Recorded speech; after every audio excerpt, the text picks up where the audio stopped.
ದಯನೀಯ ಸ್ಥಿತಿಯ ಒಳಗಡೆ ಕರ್ನಾಟಕ ಯಾವತ್ತೂ ಹೋಗಿರ್ಲಿಲ್ಲ. ಎಂಥ ಪರಿಸ್ಥಿತಿ ಬಂದರೂ ಕೂಡ ದೇಶದ ಒಳಗಡೆ ಕರ್ನಾಟಕಕ್ಕೆ ಒಂದು ವಿಶೇಷವಾದಂತಹ ಆದ್ಯತೆ ಇತ್ತು.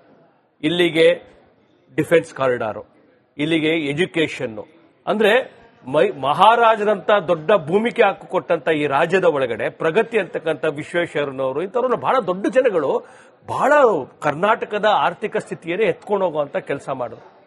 ಇದನ್ನ ಸ್ಯಾಬಿಟೇಜ್ ಮಾಡಿದಂಥದ್ದು ಯಾರಪ್ಪ ಅಂತಂತಂದ್ರೆ ಇವರ ಆ ಮೂರ್ಖತನದ ಯಾವ ಒಂದು ನಿರ್ಧಾರ ಇದೆಯಲ್ಲ, ಒಂದು ಪ್ಲಾನಿಂಗ್ ಇಲ್ಲದೆ ಮಾಡಿದಂಥದ್ದು. ಈಗ ನಾವು ಕೂಡ ಮಾಡಿದೀವಿ, ಪ್ಲಾನಿಂಗ್ ಮಾಡಿದೀವಿ, ನಾವು ಕೂಡ ಬೇರೆ ಬೇರೆ ರಾಜ್ಯಗಳಲ್ಲಿ ಗ್ಯಾರಂಟಿಗಳು ಕೊಡ್ತಾ ಇದ್ದೀವಿ.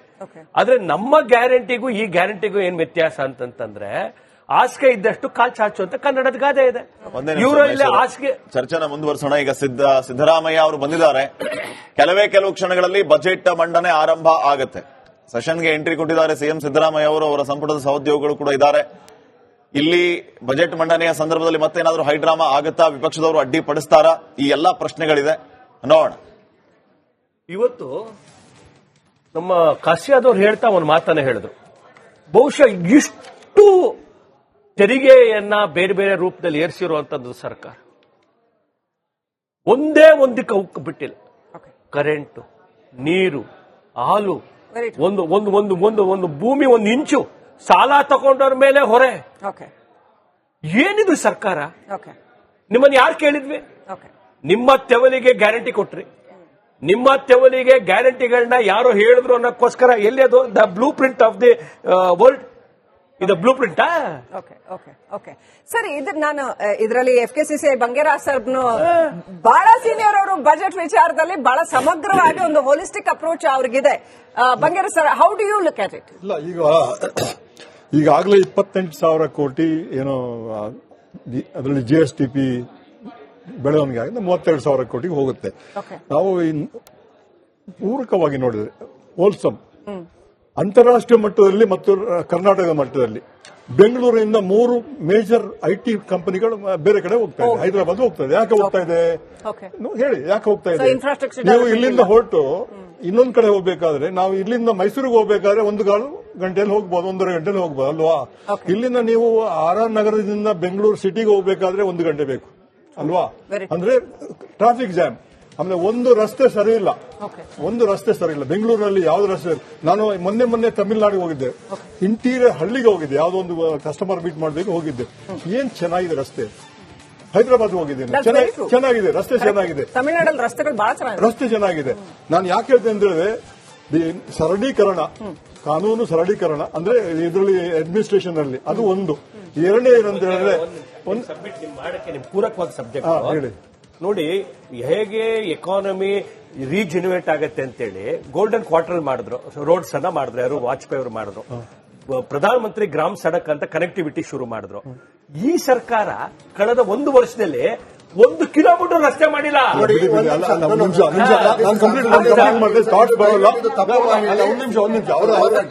ಥಾಟ್ಸ್ ಬರೋಲ್ಲ ಆಮೇಲೆ. ಯಾಕಂತ ಹೇಳಿದ್ರೆ ನೀವು ಹೇಳಿದಂಗೆ ಒಂದು ಏನಾಗಿದೆ ಅಂತ ಹೇಳಿದ್ರೆ, ಈಗಾಗಲೇ ಪ್ರಸ್ತಾಪನೆ ಮಾಡಿದೆ, ಕೃಷಿ, ಕೈಗಾರಿಕೆ, ವಾಣಿಜ್ಯ ಇದು ಬೆಳವಣಿಗೆ ಆದ್ರೆ ಈಗಾಗಲೇ ಲಕ್ಷಾಂತರ ಜನ ಹುಡುಗರು ಕಾಲೇಜಿಂದ ಹೊರಗೆ ಬರ್ತಾ ಇದ್ದಾರೆ. ಅವ್ರಿಗೆ ಉದ್ಯೋಗ ಕೊಡಬೇಕಲ್ವಾ? ಸರ್ಕಾರ ಏನು ಅಂತ ಹೇಳಿದ್ರೆ ಇನ್ಫ್ರಾಸ್ಟ್ರಕ್ಚರ್ ಡೆವಲಪ್ಮೆಂಟ್. ಈಗ ಕಾರಿಡಾರ್ ಬಗ್ಗೆ ಪ್ರಸ್ತಾಪನೆ ಮಾಡಿದ್ರು, ಅವರು ಮಾಡಿದ್ರು, ನಾನು ಮಾಡಿದ್ದೆ. ಏನಂತ ಹೇಳಿದೆ, ನೀವು ಮುಂಬೈ, ಚೆನ್ನೈ ಕಾರಿಡಾರ್ ಆದ್ರೆ ಉತ್ತರ ಕರ್ನಾಟಕದಲ್ಲಿ ಸಾಕಷ್ಟು ಕೈಗಾರಿಕೆಗಳು ಬರ್ತಾ ಇದ್ದಾವೆ, ಕನೆಕ್ಟಿವಿಟಿ ಚೆನ್ನಾಗುತ್ತೆ, ಮಾರ್ಕೆಟ್ ಕನೆಕ್ಟಿವಿಟಿ ಒಂದು. ಇನ್ನು ಬೀದರ್ ಬೆಂಗಳೂರು ಆಗಿದ್ರೆ ಅದು ಚೆನ್ನಾಗುತ್ತೆ, ಮಂಗಳೂರು ಬೆಂಗಳೂರು ಆದ್ರೆ ಅದು ಚೆನ್ನಾಗುತ್ತೆ. ಆದ್ರೆ ಇನ್ನೊಂದು ಹೇಳ್ತೇನೆ, ಅಂತಾರಾಷ್ಟ್ರೀಯ ಮಟ್ಟದಲ್ಲಿ ನೋಡಿ ಅಂತೆ, ಚೈನಾ ಇಸ್ ಡಿಫ್ಲೀಟಿಂಗ್ ದೇರ್ ಇಕಾನಮಿ. ಅಲ್ಲಿ ಚೈನಾದಲ್ಲಿ ಹೇಳಿದಂಗೆ ಏನಾಗಿದೆ ಅಂತ ಹೇಳಿದ್ರೆ America is bouncing on them ಅಲ್ವಾ? ಆವಾಗ ನಮ್ಗೆ ಏನಾಗಿದೆ ಅಂದ್ರೆ ಇಂಡಿಯಾ, ಭಾರತ, ಅದು ಬೆಂಗಳೂರು ಬಹಳ ಪ್ರಮುಖವಾದ ಜಾಗ. ಯಾಕಂದ್ರೆ ಇಲ್ಲಿ IT ಡೆವಲಪ್ಮೆಂಟ್ ಮಾಡಿದ್ರೆ ಸಾಕಷ್ಟು ಜನ ಕೆಲಸ ಸಿಗುತ್ತೆ, ಲಕ್ಷಾಂತರ ಜನ ಕೆಲಸ ಸಿಗುತ್ತೆ. ಆದ್ರೆ ಇದಕ್ಕೇನಾಗಿದೆ ಹೇಳಿದ್ರೆ ಇನ್ಫ್ರಾಸ್ಟ್ರಕ್ಚರ್ ಡೆವಲಪ್ಮೆಂಟ್ ಆಗಲಿಲ್ಲ, ನಿರೀಕ್ಷಿತ ಮಟ್ಟದಲ್ಲಿ ಆಗಲಿಲ್ಲ. ರಾಜ್ಯ ಮಟ್ಟದಲ್ಲಿ ಏನಾಗುತ್ತೆ ಅಂತ ಹೇಳಿದ್ರೆ, 1 ನಿಮಿಷ ಇರಿ, ನಾನು ಮಾತಾಡ್ತೇನೆ ರೀ, ಆಮೇಲೆ ಮಾತಾಡಿ. ಅವ್ರು ಆಮೇಲೆ ನಾನು ನಿಲ್ಲಿಸ್ತೇನೆ. ಈಗ ಏನಾಗಿದೆ ಅಂತ ಹೇಳಿದ್ರೆ ನಿರೀಕ್ಷಿತ ಮಟ್ಟದಲ್ಲಿ ಆಗಲಿಲ್ಲ. ಯಾಕಂದ್ರೆ 52,000 ಕೋಟಿ ರೂಪಾಯಿ ನಾವು ಪ್ರೀ ಬೀನ್ ಕೊಟ್ಬಿಟ್ಟು 55,000 ಲಕ್ಷ ಕೋಟಿನ ನಾವು ಇನ್ವೆಸ್ಟ್ಮೆಂಟ್ ಮಾಡಿದ್ರೆ 50% ಆಗಲಿಲ್ಲ. 50% ಆಗ್ಲಿಲ್ಲ. ನಂಗೆ ಗೊತ್ತಿರೋ ರಾಜ್ಗೋಪಾಲ್ ಅವರು ಕಾಸಿಯಾದವರು ಅದನ್ನ ಒಪ್ತಾರಾ ಅಥವಾ ನೀವು ಡಿಸಗ್ರಿ ಅಥವಾ ಏನ್ ಹೇಗ್ ನೋಡಕ್ ಬಯಸ್ತೀರಾ? ಅವ್ರು ಹೇಳ್ತಾ ಇದಾರೆ, ಏನ್ ಹೇಳಿದ್ರು ನಮ್ಮ ನೀವು 40,000 ಕೋಟಿನಲ್ಲಿ ಒಂದ್ ನಿಮಿಷ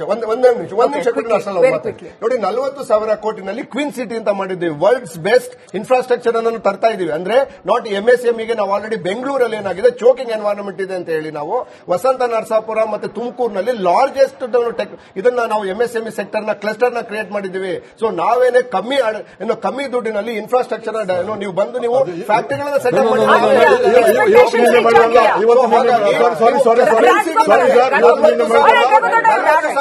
ಇನ್ವೆಸ್ಟ್ಮೆಂಟ್ ಅಲ್ಲಿ ಕ್ವೀನ್ ಸಿಟಿ ಅನ್ನು ಮಾಡ್ತಾ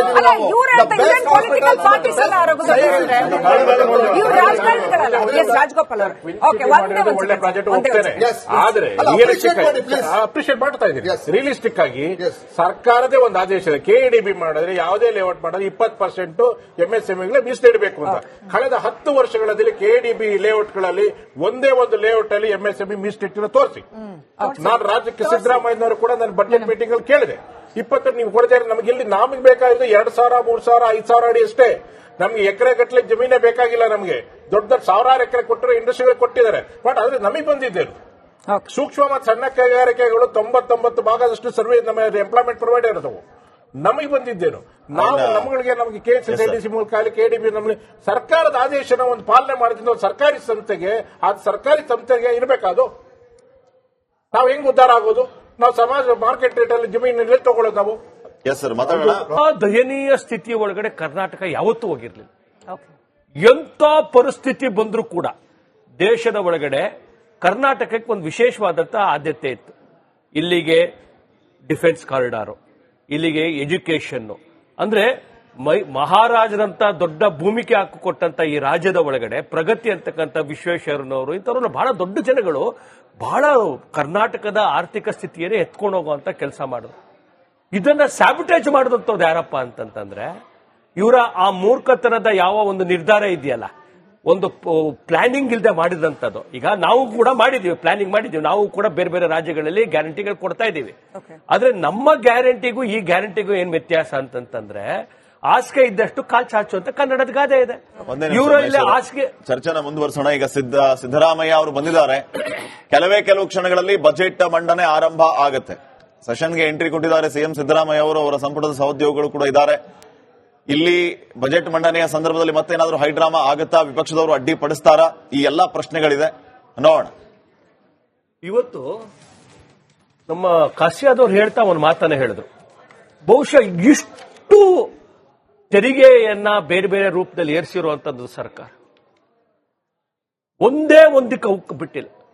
ಕರೆಂಟು, ನೀರು, ಹಾಲು, ಒಂದು ಒಂದು ಒಂದು ಒಂದು ಒಂದು ಭೂಮಿ 1 ಇಂಚು ಸಾಲ ತಗೊಂಡವ್ರ ಮೇಲೆ ಹೊರೆ.